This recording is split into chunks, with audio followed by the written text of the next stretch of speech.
Okay, hi again everybody. Welcome to Freedom Generation online experience. Hari ini kita di minggu terakhir di bulan Agustus. Waktu kita bicara tentang finding purpose. Jadi selama berapa minggu kita udah ngomongin soal pengalaman masa lalu, soal nilai-nilai inti dalam kehidupan, terus soal karunia-karunia roh gitu. Dan kita minggu kemarin kita ngomong soal apa sih purpose kita, yaitu di titik temu 3 lingkaran tersebut. Nah sekarang pertanyaannya adalah gini, oke, gue udah tahu nih purpose gue, sekarang gue mesti ngapain, ya kan? Apakah berguna kita cuman, oh ya gue cuman tahu tapi terus kita nggak ngapain, pasti nggak berguna ya. Nah sekarang nih ibarat misalnya sepeda, oke sepeda sekarang lagi keren ya, orang lagi banyak banget tentang cycling bersepeda gitu. Kalau misalnya kita mau menghidupi purpose kita, misalnya kita lihat sepeda ini gitu ya. Sepeda itu kan rodanya ini ada jeruji-jerujinya, ya ada jari-jarinya. Di dalam kehidupan tuh ada 5 jeruji utama gitu ya. Kalian bisa bayangin gak sih kalau di sepeda ini terus tiba-tiba jerujinya ada yang patah. Kira-kira bakal oglek-oglek gak ya? Pasti oglek-oglek ya, pasti gak mungkin bisa firm banget waktu kita naik sepeda ya, bisa dioleng-oleng gitu ya. Nah apa sih 5 jeruji dalam kehidupan ya, atau 5 ruas gitu dalam kehidupan ini? 1, hubungan dengan Tuhan. Kedua adalah hubungan dengan manusia. Yang ketiga keuangan. Keempat kesehatan. Dan kelima adalah sekolah ataupun belajar. Nah waktu kita ngomong soal ruas yang pertama, hubungan dengan Tuhan, aku mau baca satu ayat di Wahyu 3 ayat 15 sampai 16. Aku tahu segala pekerjaanmu, engkau tidak dingin atau tidak panas. Alangkah baiknya jika engkau dingin atau panas. Jadi karena engkau suam-suam kuku dan tidak dingin atau panas, aku akan memuntahkan engkau dari mulutku. Wow, firman Tuhan. Tuhan bilang kalau misalnya kita nggak dingin nggak panas, Tuhan enak sama kita. Nah kira-kira maksudnya apa sih panas dingin, suam-suam kuku? Nah kalau hubungan yang panas dengan Tuhan, berarti kamu sedang bertumbuh. Oke? Tapi kalau hubungan yang dingin, mungkin kamu belum mengenal Tuhan. Nah kalau yang suam-suam tuh kayak apa sih kak?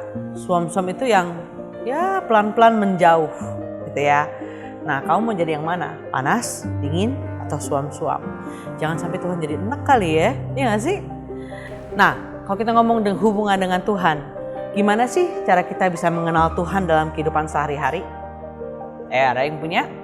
Ya jawabannya kira-kira simply ya kita baca firman Tuhan setiap hari. Kita berdoa, kita bantu melayani di gereja, kita punya life group atau mungkin kalau di kita bilang kita punya home base gitu ya. Terus mungkin penting juga untuk kalian ketemu seorang kakak atau mentor yang bisa membimbing kalian gitu untuk semakin kenal Tuhan. Sekarang kita akan bicara soal ruas yang kedua, yaitu hubungan dengan orang-orang. Perintah Tuhan yang terbesar adalah untuk kita mengasihi Tuhan. Masih ingat itu ya? Lalu perintah yang kedua adalah untuk kita mengasihi orang lain. Gitu. Nah, ada 4 pertanyaan tentang hubungan dengan orang lain. 1, hubungan apa yang harus kita mulai dalam kehidupan ini? Apakah misalnya tadi contoh, saya mesti cari mentor nih, saya mesti cari kakak, atau mungkin saya harus mulai masuk di dalam life group, di dalam home base, misal contohnya gitu. Lalu kedua, hubungan apa yang harus dipelihara? Gitu ya.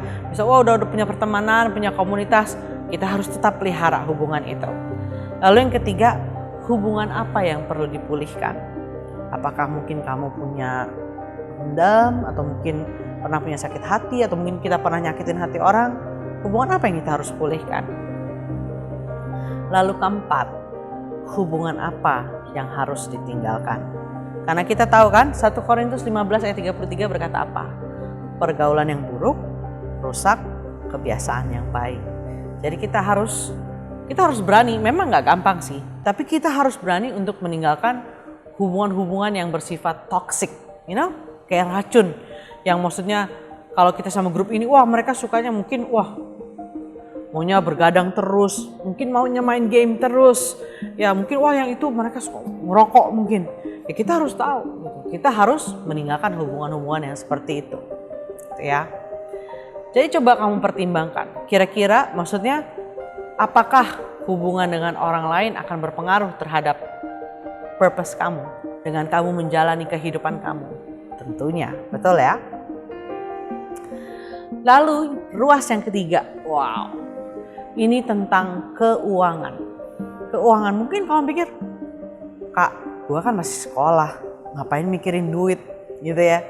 Well, saya mau bilang gini, yes, kamu masih sekolah, tapi siapa di sini yang punya uang jajan? Punya ya, gitu. Nah, jadi pandangan kita tentang uang akan sangat berpengaruh cara kita menghidupi purpose setiap kita, gitu ya. Saya punya 2 pertanyaan tentang uang, gitu. 1, apa visi keuangan kalian, gitu? Tahun ini, 5 tahun ke depan, 10 tahun ke depan, gitu ya. Lalu, kedua adalah apa rencana keuangan kalian? Kayak waktu, wah gue punya uang jajan nih, atau gue terima duit gitu. Rencana kalian apa? Apakah kalian, gue mau habisin aja, kan duit-duit gue. Atau apakah mungkin, enggak saya mau tabung, satu hari mungkin nanti saya mau invest, mau beli apa gitu misalnya. Atau mungkin, wah gue punya duit banyak nih, ada keluaran sepatu terbaru, wah Air Jordan terbaru gitu ya. Gue mau sepatu itu. Kalian harus tahu bahwa purpose kita itu akan dipengaruhi dengan pandangan kita terhadap uang. Oke. Sekarang yang keempat, tentang kesehatan. Nah, kalian masih muda, masih energetic sekali. That's good gitu, dan pertahankan itu sampai nanti kalian sudah dewasa tentunya ya. Saya mau baca satu ayat gini, 1 Korintus 6 ayat 19 sampai 20. Atau tidak tahukah kamu bahwa tubuhmu adalah bait Roh Kudus yang diam di dalam kamu, Roh Kudus yang kamu peroleh dari Allah, dan bahwa kamu bukan milik kamu sendiri, sebab kamu telah dibeli dan harganya telah lunas dibayar. Karena itu muliakanlah Allah dengan tubuhmu. Nah, contohnya gampangnya begini. Misalnya bilanglah ada seseorang yang panggilannya pendeta misalnya gitu ya contohnya. Oke, dia udah tahu purpose-nya dia dipanggil untuk menjadi seorang gembala, mungkin seorang pendeta contohnya. Tapi mungkin dari muda gaya hidupnya nggak beres. Misalnya, wah demennya semua makan lemak, nggak mau olahraga, cuman makan fast food gitu ya. Kira-kira bakal lanjut usia nggak ya? Atau kira-kira jangan-jangan bisa mati muda karena stroke, ya kan? Jadi waktu kita ngomong soal ruas keempat tentang kesehatan, coba perhatikan apa yang kamu makan, gitu ya. Apakah kamu berolahraga? Itu juga penting. Lalu yang terakhir, ruas kelima, yaitu sekolah atau belajar. Kita baca ayat dari Efesus 2 ayat 10, yaitu ayat tema dari 1 bulan ini, bahwa karena kita ini buatan Allah, diciptakan dalam Kristus Yesus untuk melakukan pekerjaan baik yang dipersiapkan Allah sebelumnya.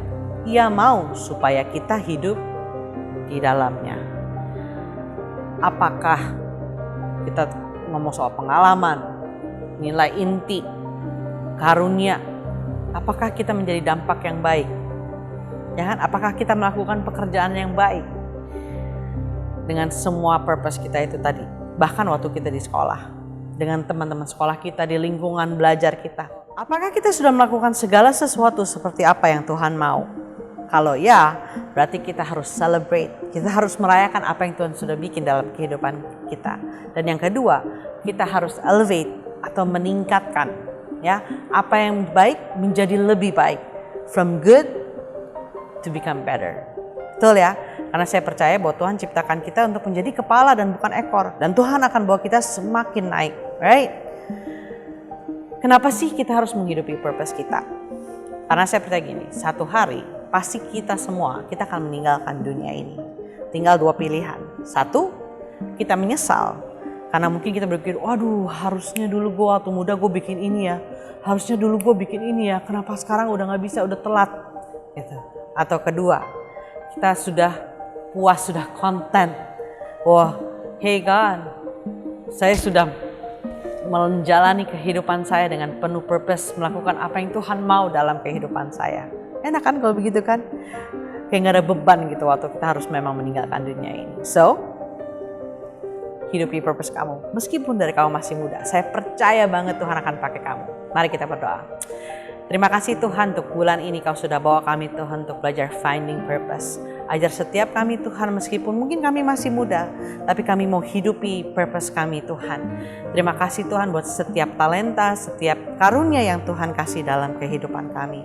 Dan kami percaya Tuhan, kami akan menjadi dampak buat sekitar kami, buat keluarga kami Tuhan, buat sekolah kami Tuhan, buat gereja kami Tuhan, dimanapun kami berada. Thank you Lord Jesus, di dalam namamu kami berdoa. Amin.